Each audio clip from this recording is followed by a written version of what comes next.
Prostitusi memang bukan hal baru di kehidupan nyata, tetapi belakangan prostitusi menjadi topik hangat lantaran terkuaknya bisnis pelacuran yang diduga melibatkan sejumlah nama artis wanita papan atas di ibu kota. Lebih dari itu, penulis Muammar MK memberikan pernyataan mengejutkan tentang bisnis prostitusi di kalangan artis yang tak hanya melibatkan selebritis wanita saja. Benarkah bisnis esek-esek yang telah mencoreng nama besar para artis wanita diam-diam juga melibatkan selebritis pria?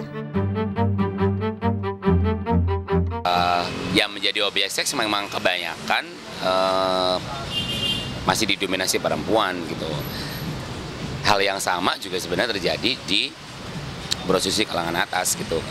Laki-lakinya itu yang menjadi objek paling tidak sampai 10, ya antara 10 sampai 20%. Tetap dominasinya tetap kalangan perempuannya.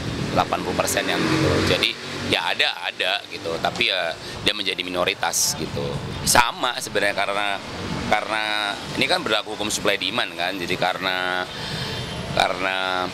buat kalau penggunanya kan berarti kan perempuan kan dalam hal ini, entah siapa itulah, mungkin perempuan yang punya duit atau perempuan yang memang punya gaya hidup bebas gitu, liar, atau ketiga memang dia punya orientasi seks yang berbeda. Ya sedikit juga karena dan biasanya kan kecenderungan kalau dari analisa psikologi yang gitu kan perempuan lebih cenderung tertutup untuk memakai jasa laki-laki gitu. Makanya prostitusi laki-laki itu tidak akan pernah sebesar prostitusi perempuan gitu. Sejalan dengan pernyataan Muammar MK, Harlan Chaniago, seorang pesinetron yang sudah malang melintang di jagat hiburan ibu kota, nyatanya pernah ditawari sebagai pemuas nafsu wanita. Lantas, apa jawaban Harlan ketika mendapat tawaran uang dalam jumlah besar di luar dunia keartisannya?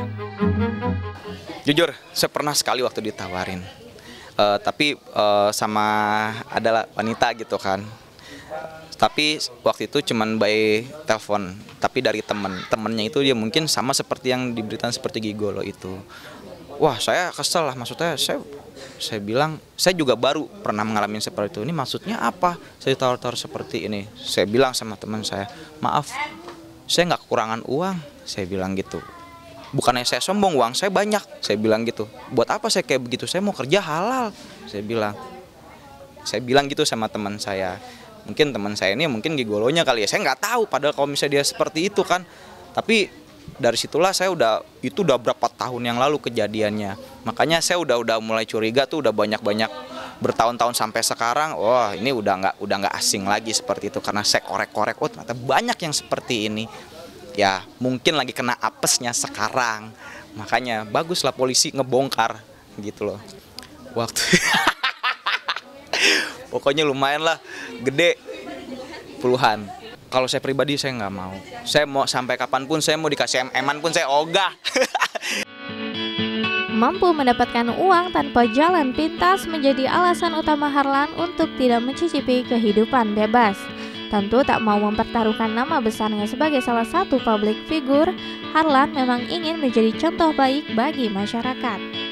Karena satu, kalau kita udah ngelakukan itu sekali, pasti itu dari mulut ke mulut. Nggak ada manusia itu yang bisa memegang omongannya, menyimpan omongan kita, menyimpan rahasia kita. Pasti ujung-ujungnya bocor. Intinya itu aja sih. Ntar ending-endingnya kita yang malu. Ntar pura-pura kita nggak mau ngakuin. Enggak, saya nggak pernah. Padahal udah ada saksi mata. Nah, saya nggak mau kayak begitu.